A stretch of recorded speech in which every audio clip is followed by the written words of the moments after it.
Bonjour et bienvenue dans notre étude clinique GLUCIF visant à évaluer un programme pluriprofessionnel d'éducation thérapeutique intensifiée et de renforcement à distance. Il vise à vous aider à repérer les glucides dans les aliments et de pouvoir adapter la dose d'insuline en fonction des aliments consommés. Toutes les 2 semaines, on vous invite à compléter un quiz d'entraînement qui vous permettra d'acquérir de bonnes connaissances sur le comptage des glucides. Vous pouvez soit compléter les quiz sur les supports papier remis lors de l'hospitalisation, ou soit en regardant les vidéos. Les vidéos sont accessibles sur YouTube et très prochainement sur notre site internet. Un questionnaire d'évaluation sera fait au début de l'étude, puis 3 autres à 1, 3 et 6 mois seront faits par téléphone avec une personne de l'équipe. Cette personne pourra être une infirmière ou une aide-soignante ou une diététicienne du service.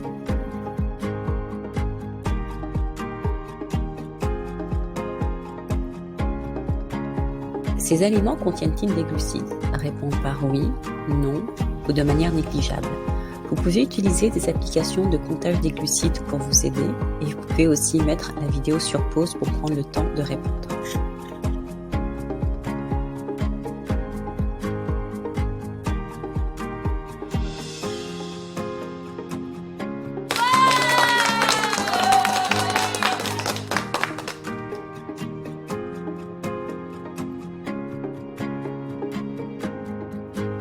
Ce qui est important de retenir, c'est que le pain blanc est composé de 50% de glucides.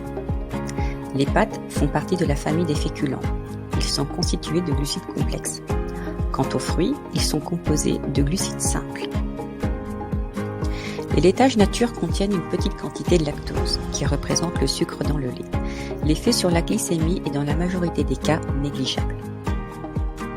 Les légumes contiennent également une quantité de glucides. L'effet est là encore négligeable dans la majorité des cas. Il est à noter que certains légumes, tels que les carottes, betteraves, petits pois, peuvent influer sur les glycémies car l'apport en glucides est légèrement supérieur aux autres légumes. Le fromage, contrairement au laitage nature, ne contient pas de lactose. Le processus de fermentation permet de transformer, en présence de certaines bactéries, le lactose en acide lactique. Même principe pour le vin rouge, les glucides du raisin sont fermentés par des bactéries et cela permet d'obtenir de l'alcool. La viande et les œufs, tout comme le poisson, ne contiennent pas de glucides. Ils sont uniquement composés de protéines et de lipides. Ces aliments apportent-ils moins de 20 g de glucides, 20 g de glucides ou plus de 20 g de glucides?